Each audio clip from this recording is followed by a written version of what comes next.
de esta fiesta fue el infierno. Así que no estamos celebrando Halloween, estamos celebrando la semana de misiones, la semana de la reforma. Y estamos tratando de hacer énfasis de que hay naciones en el norte de África, en Asia, Asia Central, el Pacífico, que nunca han escuchado el Evangelio de nuestro Señor Jesucristo. ¿Cómo me veo? Que yo veo que algunos me están mirando raro. Entonces lo que busco, todavía no estamos grabando, ¿no? ¿Sí estamos grabando? Lo que buscamos con esto es, a través de este atuendo, que usted conozca un poquito de estos países. Generalmente los árabes usan este atuendo, es una semejanza, no es el típico, para protegerse del calor. Hay gente que cuando hace tanta calor se quitan la camisa y andan en suéter. Allá no pueden hacer esto porque el calor es tan intenso, tan sofocante y quemante, que tienen que utilizar este tipo de vestimenta, y hasta cierta manera los ayuda a no me sale. Sí, no me sale. La lengua a veces se me hidratar. Gracias, mi hermano César. Y este atuendo de la parte aquí arriba es para protegerse, aunque forma parte de la cultura del Medio Oriente. Es una manera de identificarse.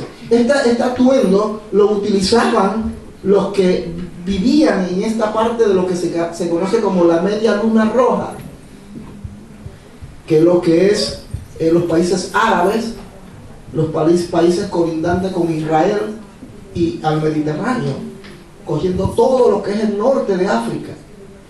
Antes que existiera el Islam, ya ellos se vestían así. Así que no es precisamente un atuendo islámico. Amén. Porque la gente piensa que todos los que utilizan esto son islámicos o musulmanes. No todos los musulmanes son islámicos, no todos los árabes son islámicos. No todos los árabes son musulmanes. Amén. Y no todos los musulmanes son precisamente árabes. Así que este atuendo representa la cultura de este país. Es posible que de esta manera se vistió Abraham, se vistió Isaac, Jacob y todos sus antepasados. Y así ha seguido la línea. Aquí tenemos a la hermana Joana, que está vestida representando una nación, más me parece del Pacífico, de la parte del Pacífico, Indonesia, esos países, parece de allá de ese país. Tenemos a la hermana Lorena allá al fondo, que está vestida de gitana. No es gitana, ella es de un país árabe también.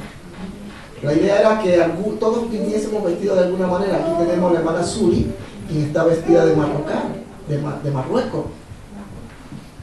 Pero bueno, no se sientan obligados a vestirse de esta manera. Algunos dirán, mire, porque sé que hay gente que de repente puede interpretar esto como una payasada. No lo dudo.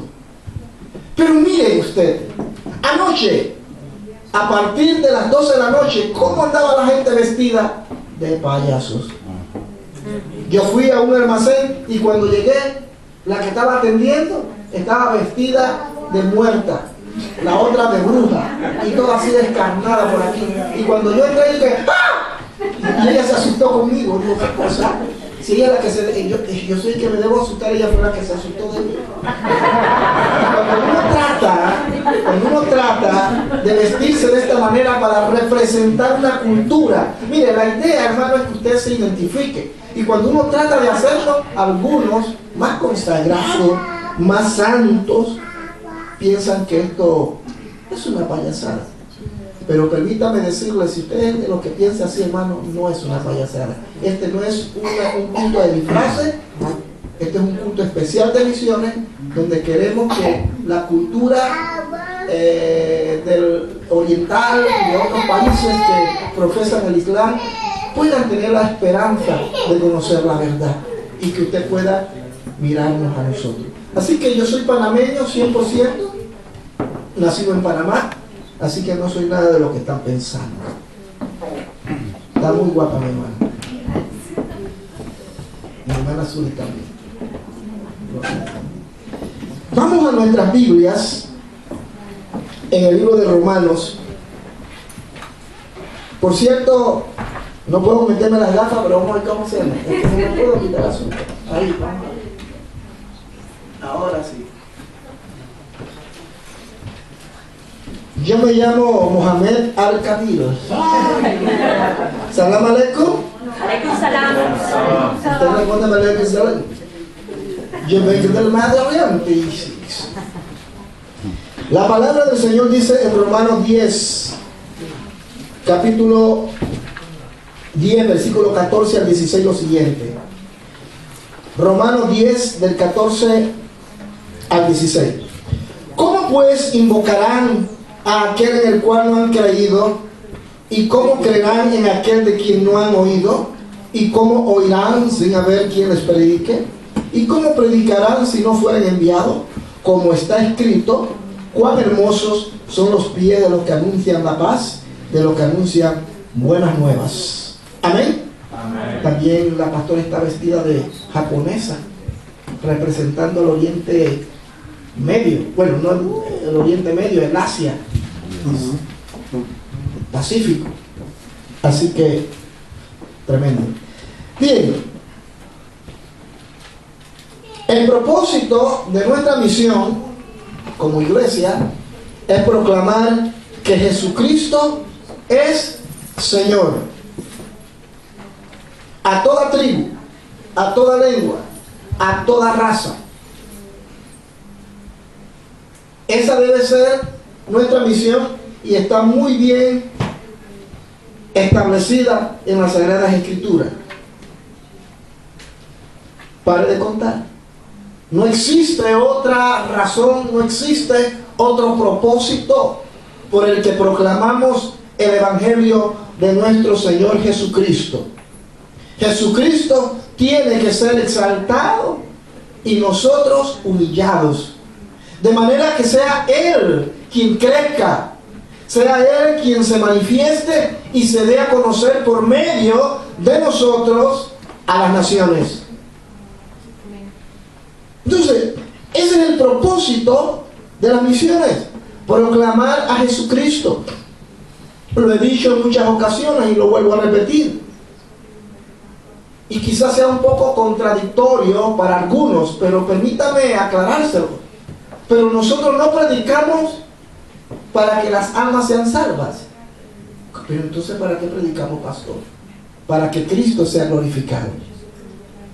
Esa debe ser la razón principal. Luego que Cristo es glorificado, entonces las almas serán salvas.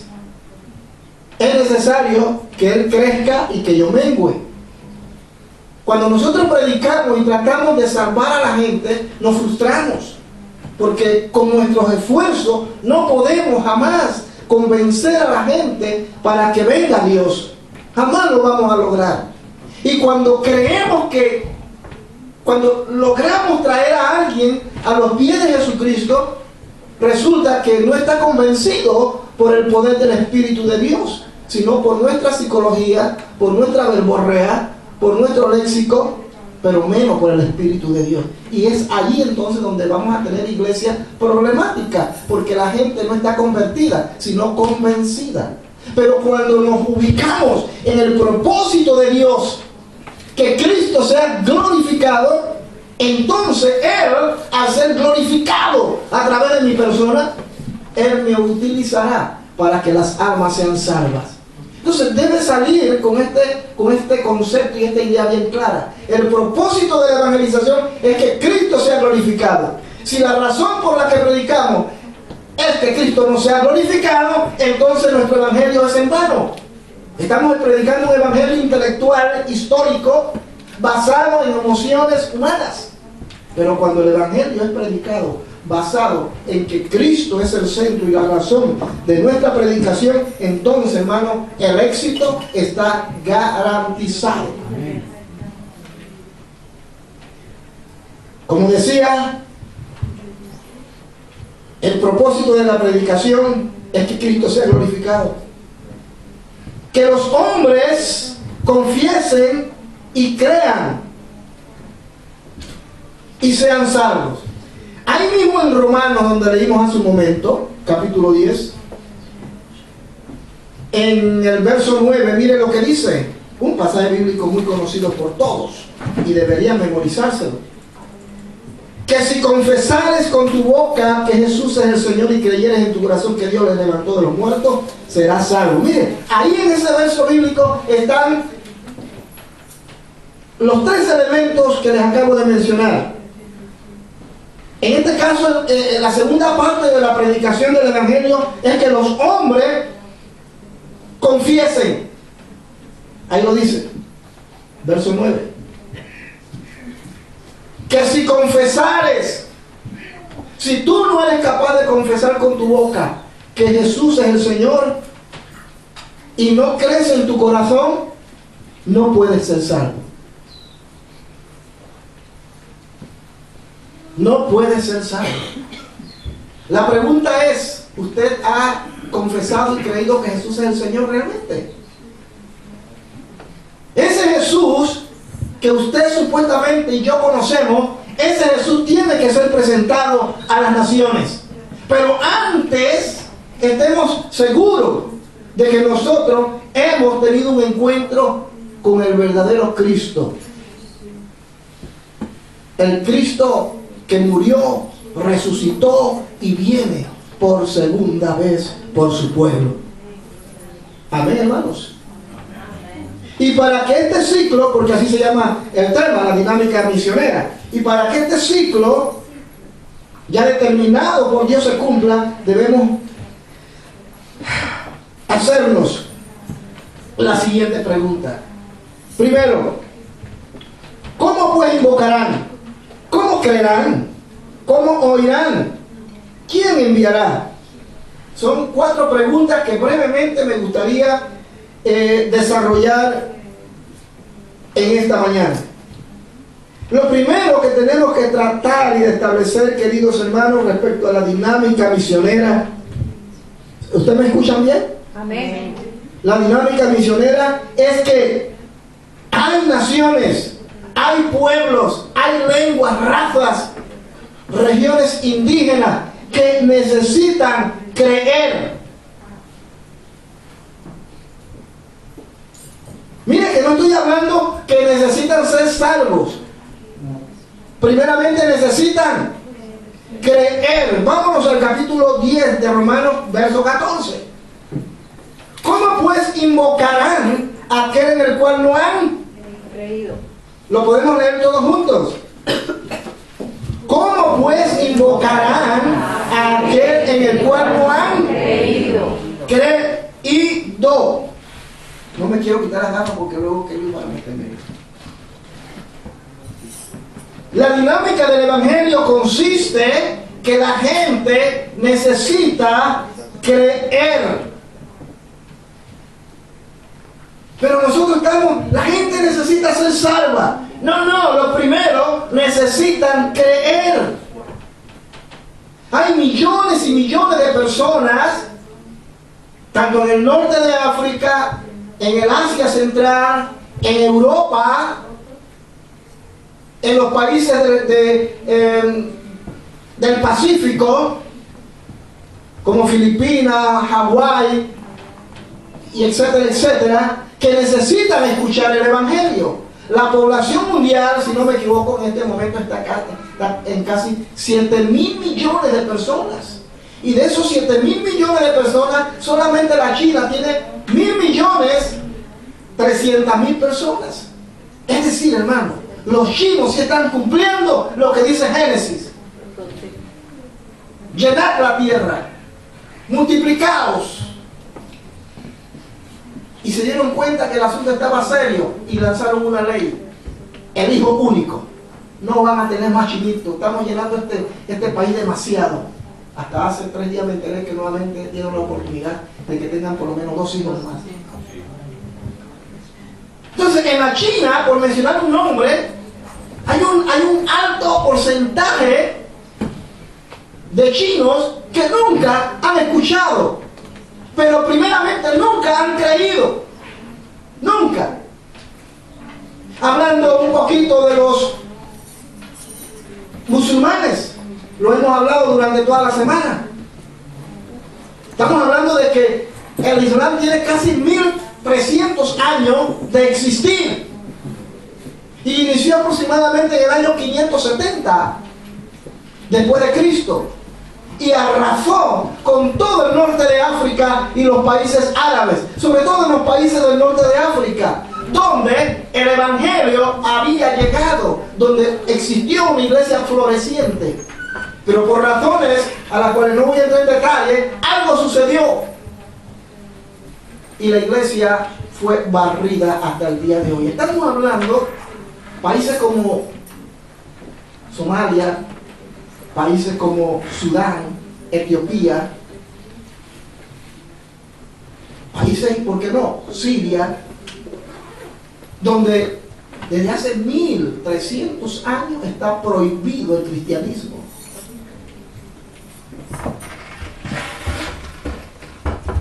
Y la pregunta ¿es que ellos necesitan creer en Dios? Sí, necesitan creer en Dios, porque su alma está agobiada con tantas guerras, tanta sangre derramada, tanto dolor, generación tras generación. No estamos hablando de 100 años, que es un siglo. Estamos hablando prácticamente, hermano, de muchos siglos, casi de 13 siglos, de personas que han estado cautivas por una religión que les fue impuesta. Mientras que usted y yo estamos o venimos de un país donde el evangelio está a diestra y a siniestra. Hasta el gato conoce a Jesucristo, hasta los loros, hasta los animales. Es más, se predica tanto el evangelio en nuestros países que la gente se da el gustazo de rechazarlo. Mientras que en estos países, esa gente necesitan creer. ¿Pero creer en qué? Ellos no creen ni siquiera en el Islam, porque han sido obligados generación tras generación y viven marginados. Y por eso hoy tenemos la migración que tenemos en Europa, porque se cansaron.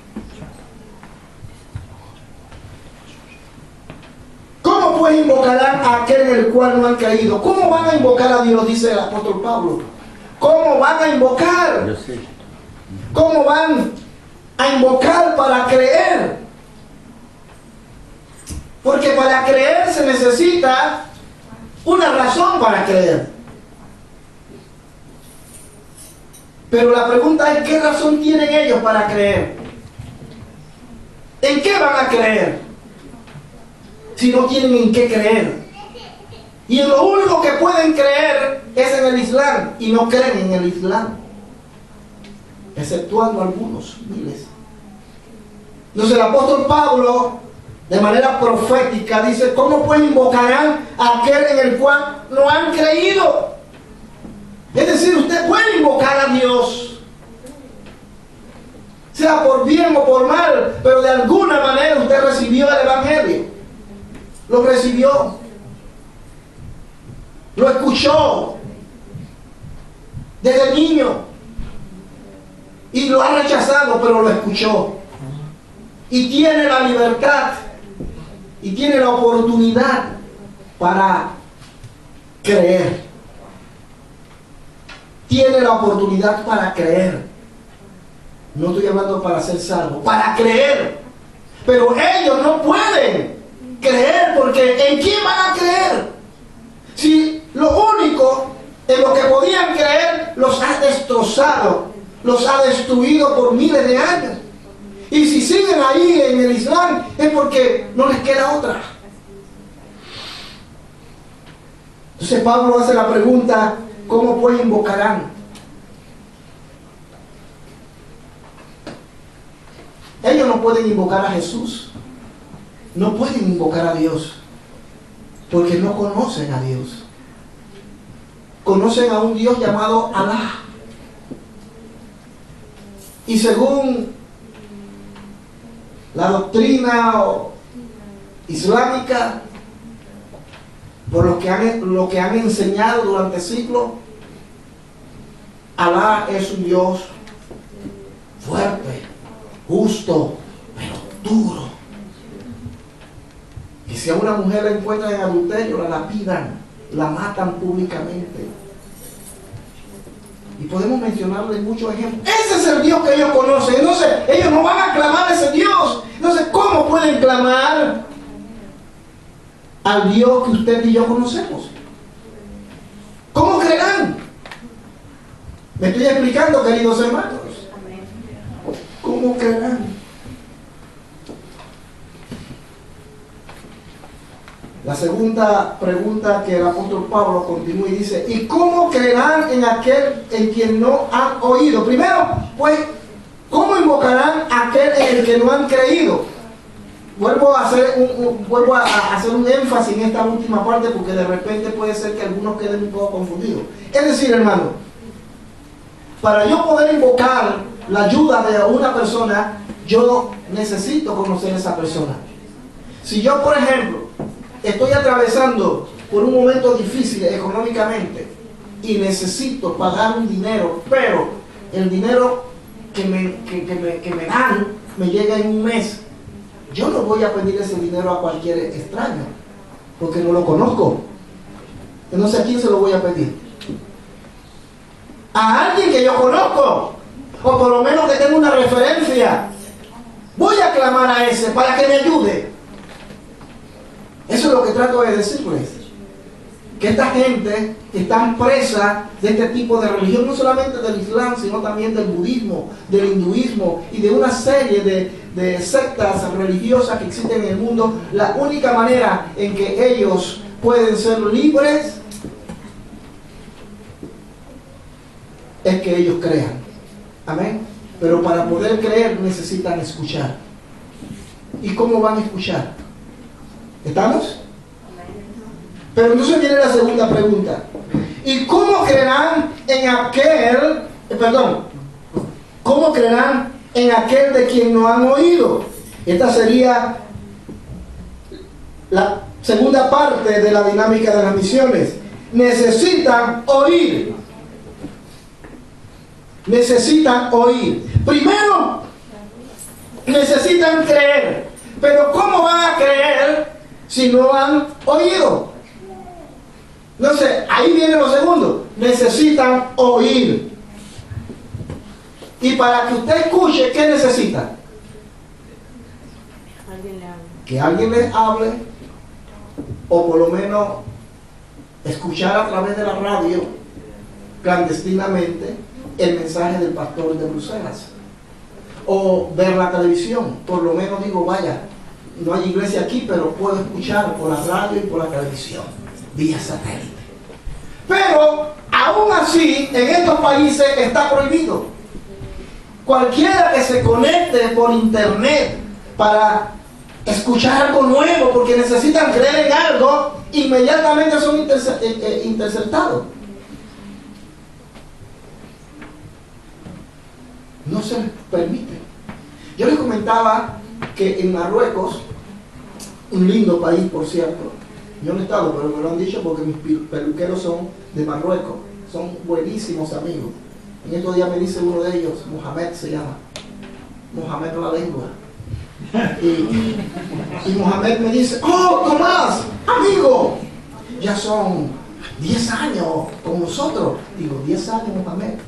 ¡Oh, qué bueno! Vamos a celebrar como un té. Y me dieron un té. ¿Cómo que son esos té? Y ella cuando habla conmigo me dice: tú eres diferente. Claro, yo me voy con mucho cuidado, hermano, con ellos. Y sobre todo si son peluqueros. Y cuando me levanto, que levántela.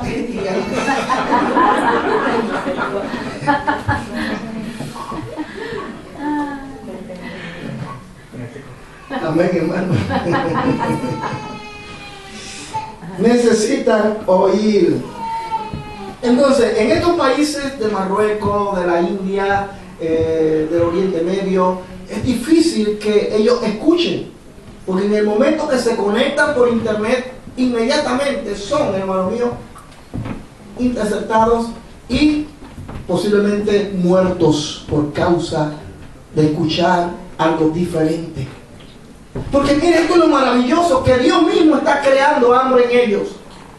Porque en el ser humano hay un vacío que tiene la forma de Dios. Un vacío que tiene la forma de Dios. Pero muchas veces queremos llenar ese vacío, sea llámese la droga, la televisión, el dinero, el trabajo, el lujo, etcétera, etcétera. Jamás vamos a poder llenar ese vacío, porque ese vacío tiene la forma de Dios y solo Dios lo puede llenar. Entonces Dios en su misericordia está despertando el hambre en ellos. Pero aún así, cuando Pablo escribió, recuerden, porque tenemos que contextualizar este mensaje, cuando Pablo escribió no existía nada de lo que ahora tenemos. No existía el internet, no existía la televisión, ni la radio, ni los periódicos, no existía nada. Así que Pablo escribe en función de la época. Pero ahora, este texto bíblico toma más fuerza y entendemos entonces que sí es posible que ellos puedan escuchar, porque hay una voz muy dentro que les dice que hay esperanza. Entonces ellos necesitan oír ahora por parte de nosotros que le llevemos el Evangelio. Amén, mis queridos hermanos. Amén. Necesitan oír. Por eso es que la dinámica de la evangelización que tiene que ver con las misiones no es que la gente sea salva primero, sino primeramente, como le dije, que Cristo sea glorificado. Y luego que Cristo es glorificado, vamos descendiendo. Y la gente necesita escuchar. Necesita escuchar. No pretenda que alguien que no ha escuchado se convierta. Necesita escuchar el Evangelio. Necesita escuchar la palabra. Por eso Romanos 10:17 dice, la fe viene por el oír y el oír por la palabra de Dios. Se lo explico. A medida como usted escucha la palabra, su fe crece. No dice que la fe viene por los muchos ayunos. No dice que la fe viene por las obras. No dice que la fe viene y crece porque usted da su diezmo y sus ofrendas. Todo eso hay que hacerlo, es parte del ejercicio espiritual. Pero el único medio que utiliza la Biblia para que tu fe venga y crezca es escuchando la palabra. Eso es aplicable para ellos que no la conocen. Pero ¿cómo van a oír? Cuando ellos escuchen la palabra, entonces el proceso ha comenzado.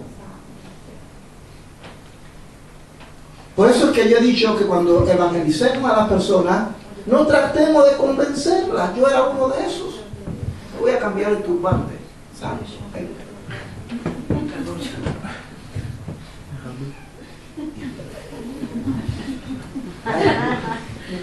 Yo no sé cómo andan.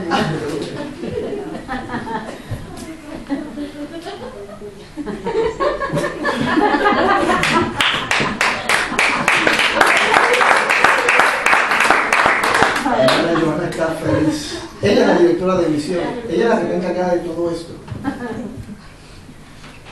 Ahora me perdí, hermano. Gócese en el Señor. Entonces la dinámica de la evangelización es esa. Usted no tiene que tratar de convencer a nadie. Eso fue lo que se nos enseñó. Vaya, evangelice, convenza a la gente. Claro que en la Biblia aparecen algunos términos, pero que son como una cáscara de plátano, que si tú no lo sabes interpretar correctamente, tú dirás, oye, verdad, la Biblia dice que hay que convencer. Es más, hay un pasaje bíblico que dice arrebatarlo del infierno, sacarlo, inclusive obligarlo. Pero ese no es el tema al que quiero llegar, pero eso tiene un significado. Entonces, la idea no es convencer a la gente, la idea es llevar la palabra, que ellos escuchen. Cuando ellos escuchan la palabra, esa palabra por sí sola va a traer convicción a ellos, convicción de pecado, porque esa palabra la toma el Espíritu Santo de Dios y el Señor dice, y ella dará testimonio de mí. Él dará testimonio de mí, mejor dicho. Porque escucharon. Usted no aprendió a multiplicar o a sumar, a restar y a dividir. Bueno, algunos sí aprendieron a dividir, pero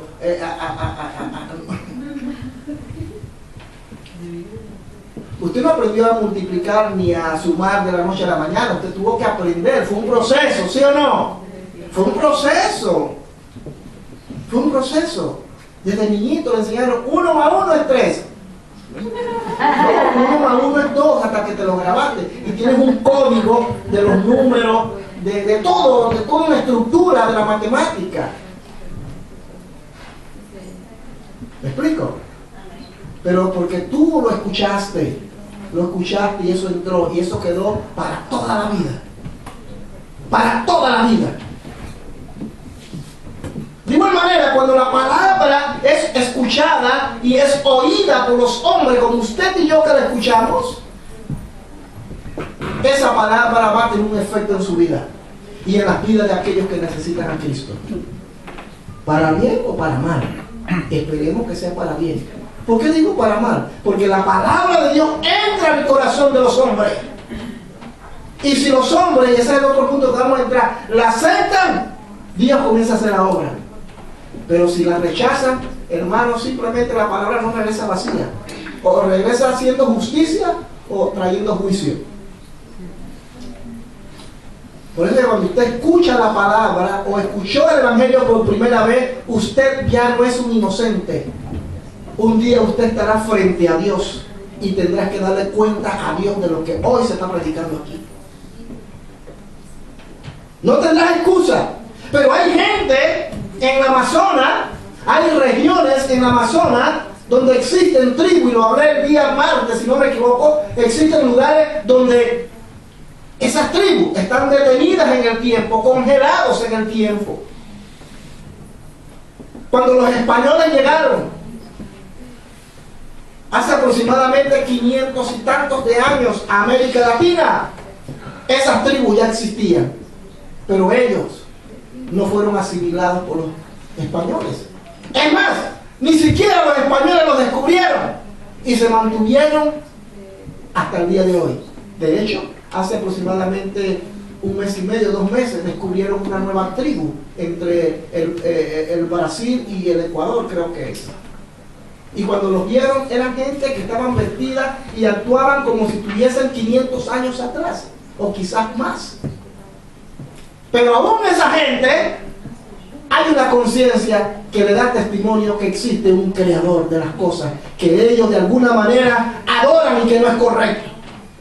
Pero ellos necesitan oír. Cuando oigan, entonces ya ellos no tendrán ningún tipo de excusa. Por eso es nuestra responsabilidad llegar a cada persona, no para convencerle, no para salvarle, sino para que escuchen y luego tomen una decisión.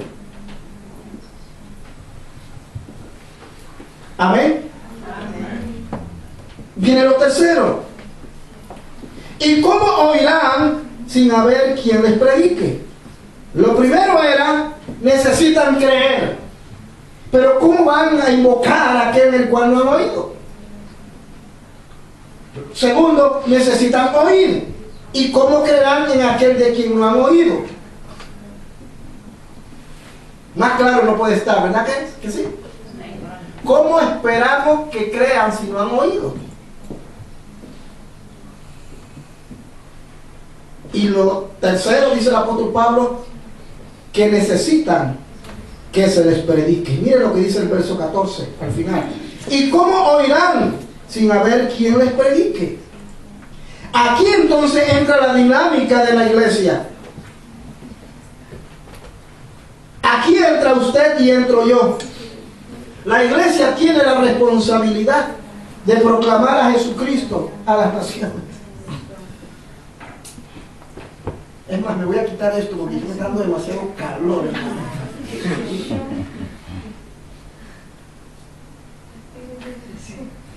Espíritu y liberación, Padre. Eso es lo que Dios quiere hacer con los musulmanes. Librarlos de eso. necesitan que se les predique. Y vuelvo a repetir, ¿y cómo irán sin haber quien les predique? Así que estamos en una encrucijada. Ellos necesitan creer, pero para creer necesitan oír. Pero para oír es necesario que alguien les predique. Digo que es una cadena, es algo consecuente.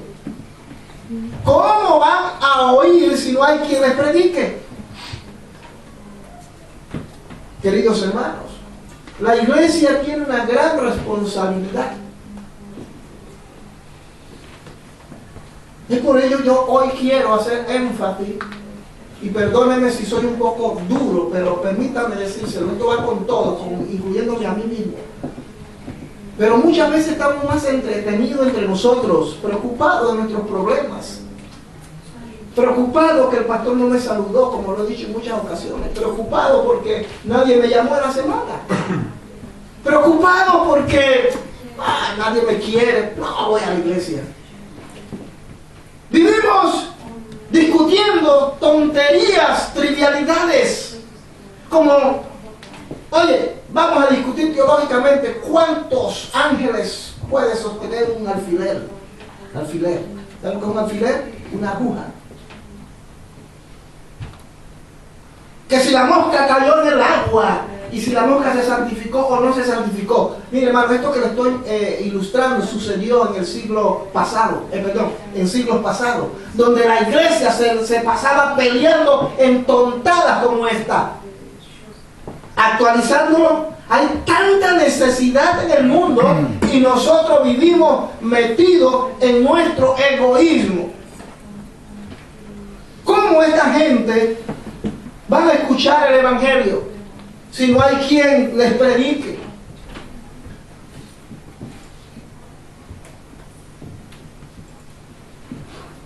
Jesucristo puede venir en cualquier momento. Y yo le decía a los estudiantes esta mañana que su venida está muy cerca. Y todos nosotros somos responsables de las cosas que hacemos.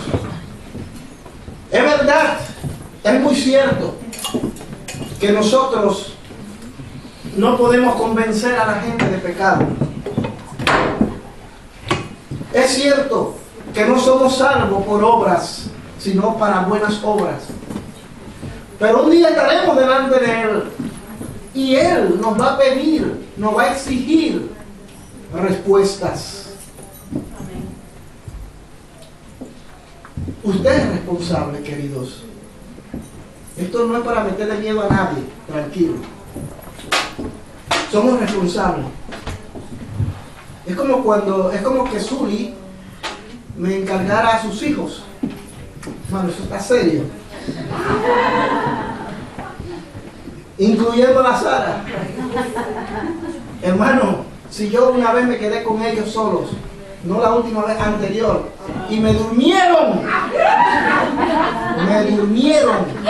y por misericordia de Dios yo reaccioné, y ya me iban a cortar el cabello.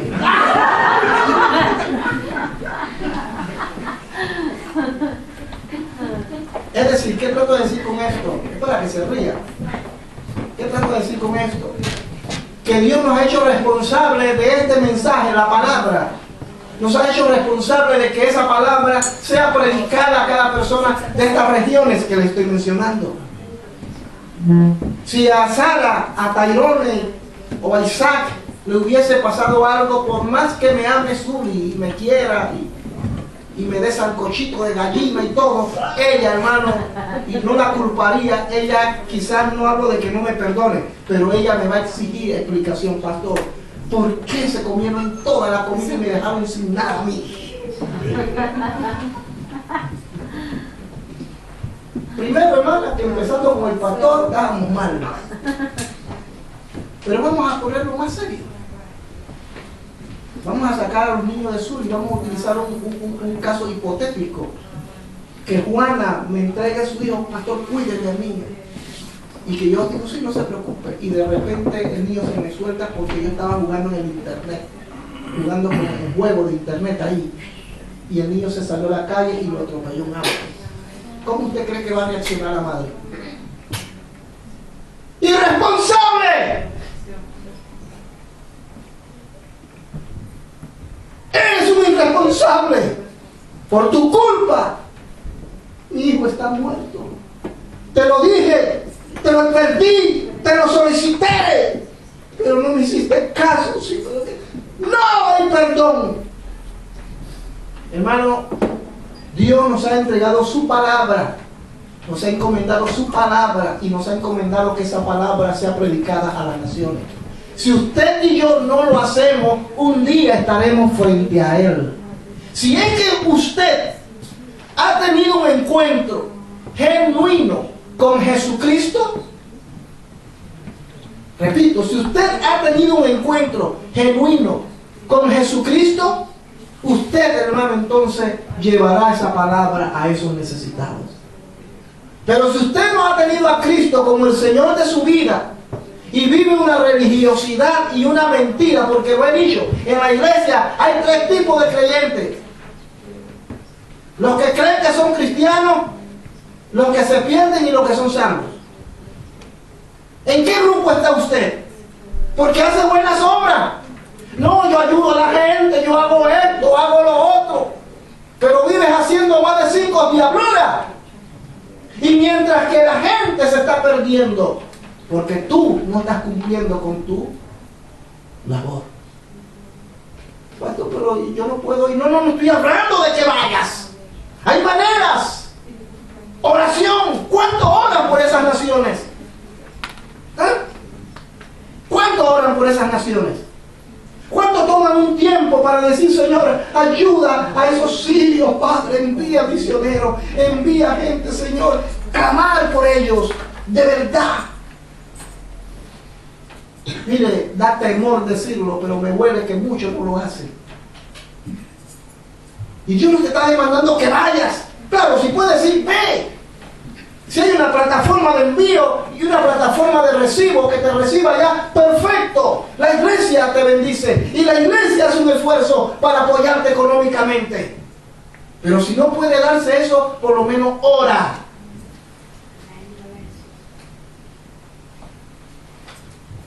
Ay, eso es misiones. Eso es misiones. ¿Y cómo irán sin haber quien les predique? Ahí están esperando los bereberes del norte de Marruecos. Son más de 6 millones de bereberes. Ahí están los sudaneses esclavizados por este tipo de religión. Pastor, pero si vamos nos matan. Y usted nos dice que usted ama al Señor. Ahí se prueba el verdadero cristiano.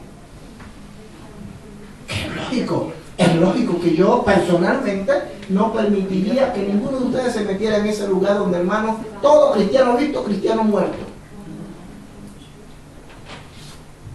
Pero si usted realmente ama al Señor, usted dice, pastor, perdóneme, pero es que yo amo tanto, yo estoy dispuesto a dar mi vida por ellos. Hermano, yo diría, aleluya, gloria a Dios.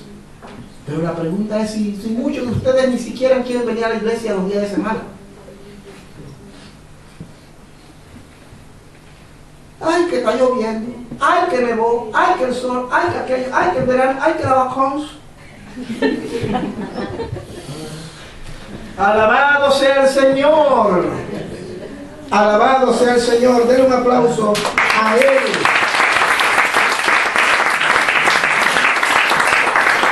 Necesitan que se les predique. Necesitan que se les predique.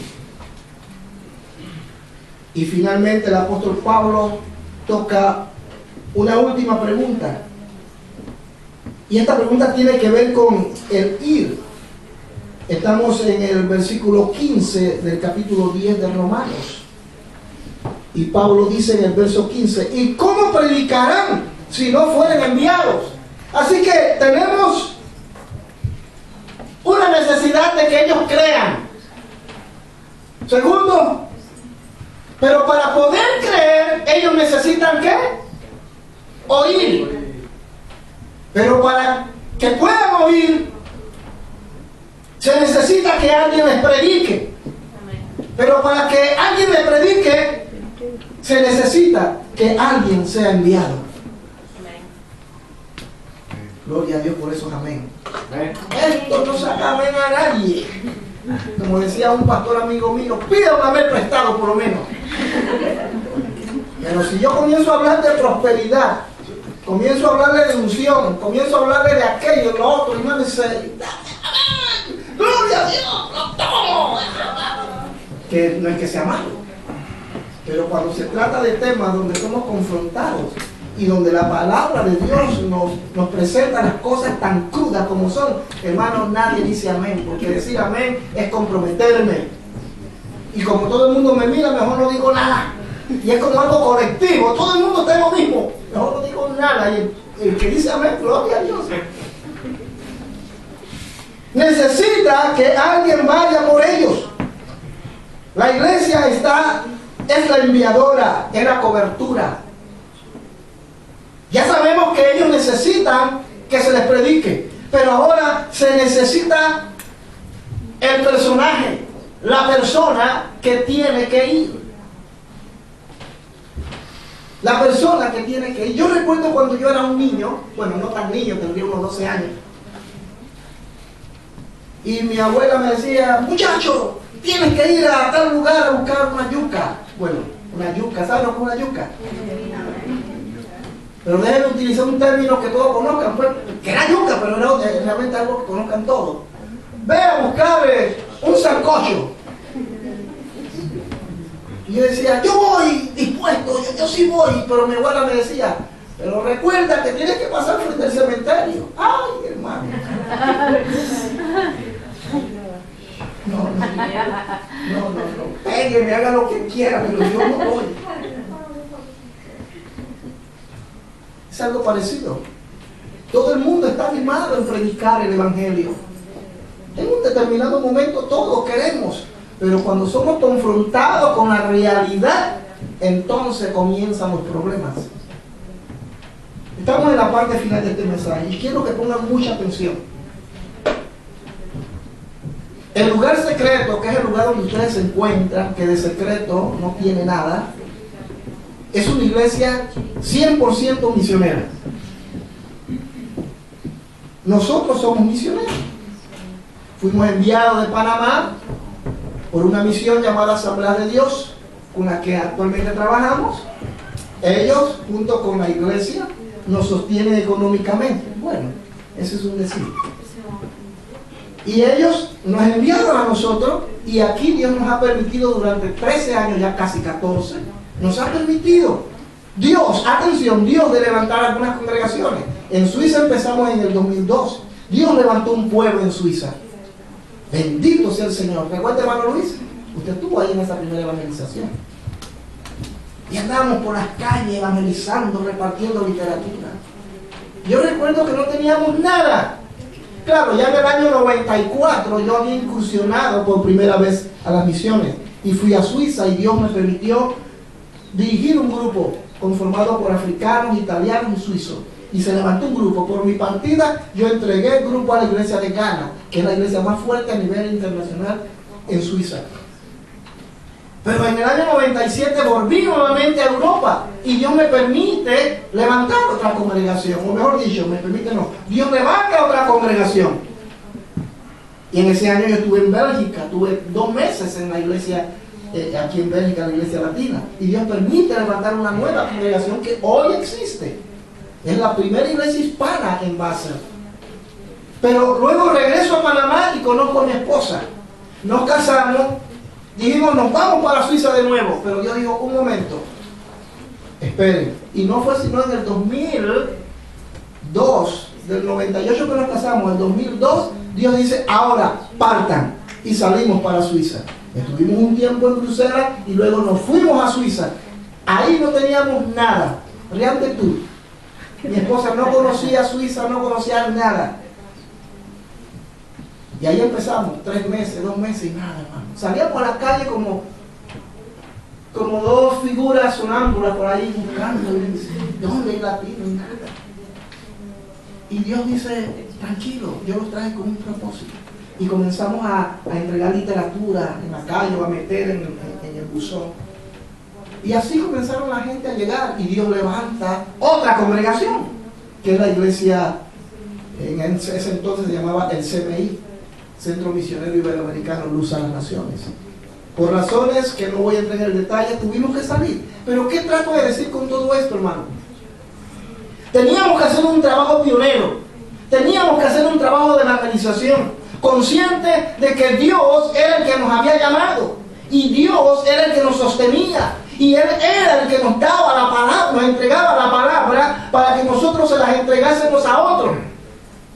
Y siempre creímos, y lo sigo creyendo, y lo vuelvo a repetir, hermano, porque es muy importante que lo sepa. Cuando se evangeliza, la idea no es que la gente se salve, sino que Cristo sea glorificado y luego la gente sea salva. Porque cuando Cristo no es glorificado, la gloria se la lleva a uno. Yo levanté esta iglesia, mire hermano, yo soy un misionero, yo soy un bárbaro.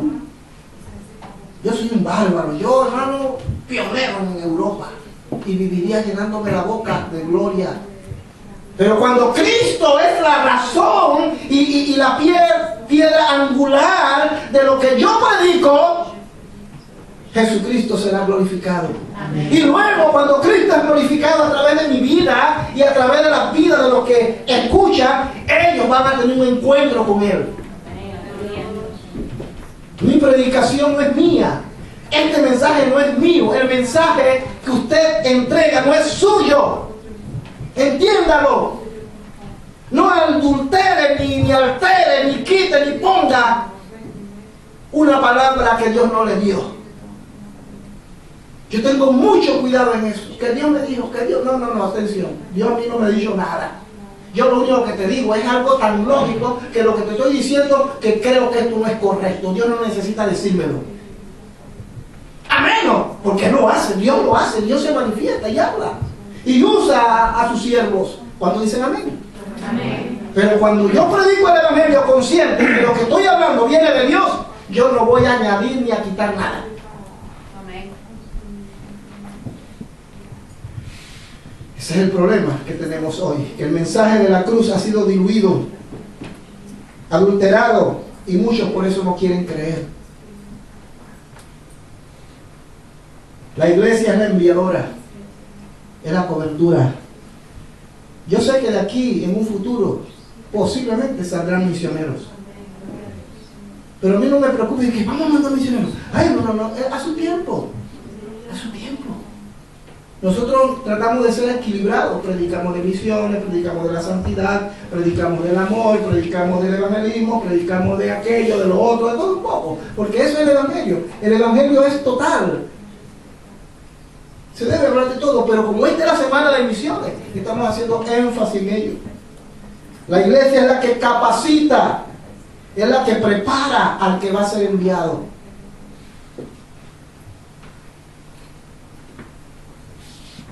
Mire hermano, cuando yo fui enviado por la organización, bueno, por Dios, pero a través de una organización en Panamá,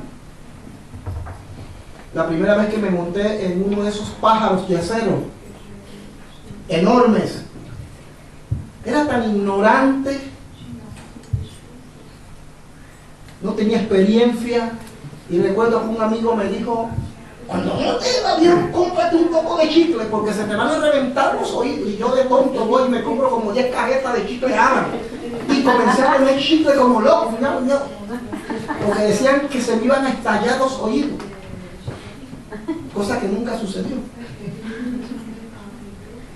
Pero yo aprendí algo, hermano, a pesar de mi falta de experiencia, que cuando Dios llama a una persona, Dios la respalda. Y retomo las palabras de Hudson Taylor, aquel gran misionero al interior de la China. La obra de Dios hecha a la manera de Dios, no carecerá de los recursos de Dios. Cuando la persona es enviada, sea por una iglesia o por una alianza de iglesia, a las misiones, sea al norte de África, al Asia, Pacífico, América, las India, hermano, Dios te va a sostener. Todo debe hacerse en orden, pero Dios te va a sostener. Y si la gente te falla, Dios no falla. Aleluya. Gloria a Dios, gracias. Eso sí saca amén y aleluya, gloria a Dios. La iglesia es la que capacita y prepara. No, yo sé que tú dices amén, pero mi esposa siempre lo dice. La salvo de ella. Lo tercero, necesitan que alguien vaya por ellos. Pero para que esa persona o esa iglesia o esa congregación o quien sea llegue a ellos, necesitan primeramente, le vuelvo a repetir, ser enviados.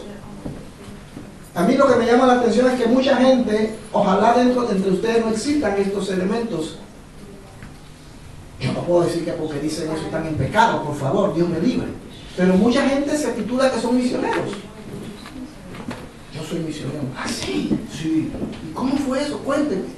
No, que yo llegué aquí porque Dios me trajo. ¿Y cómo fue eso? ¿Alguna organización, una cobertura? ¿Usted entiende? No, yo no necesito cobertura. Dios es mi cobertura. Digo, ¿cómo? La iglesia, la primera iglesia, la iglesia primitiva, la iglesia del primer siglo, todos ellos salían bajo la cobertura de los apóstoles. Pablo y Bernabé, que fueron los primeros misioneros oficiales que la iglesia envió, no se fueron sin la autorización del concilio. Entonces siempre se necesita la cobertura. No sé qué está claro en eso. Hermano, mire, vea, todos somos misioneros. Amén. Todos. Pero también tenemos que aclarar que cuando hablamos de misioneros que son enviados, estamos hablando de asuntos muy concretos. Estamos hablando de gente que se ha capacitado, gente que ha tenido un llamado hacia X país, donde tiene que ajustarse a la cultura, a la idiosincrasia, contextualizar su mensaje, sus actitudes. Estamos hablando de una serie de comportamientos que el individuo que ha sido enviado tiene que manifestar, porque de lo contrario el mensaje que él lleva puede fracasar. Y de repente la gente dice, yo soy misionero. No, señores, somos misioneros todos en términos generales, porque de alguna manera tenemos que compartir el evangelio con las personas. Pero cuando hablamos de un misionero que es enviado, no son todos. No son todos. ¿Y quiénes son esos misioneros? En la Biblia, en el original, el término misionero es apóstol. Es alguien que ha sido enviado. ¿Pero ha sido enviado para qué? ¿Para andar por allí fanfarrullando y diciendo cosas? No, ha sido enviado para doblegarse y lavarle los pies a los demás, servir a los demás. Ahí cambia todo.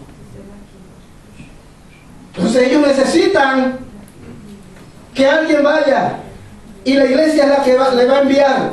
La iglesia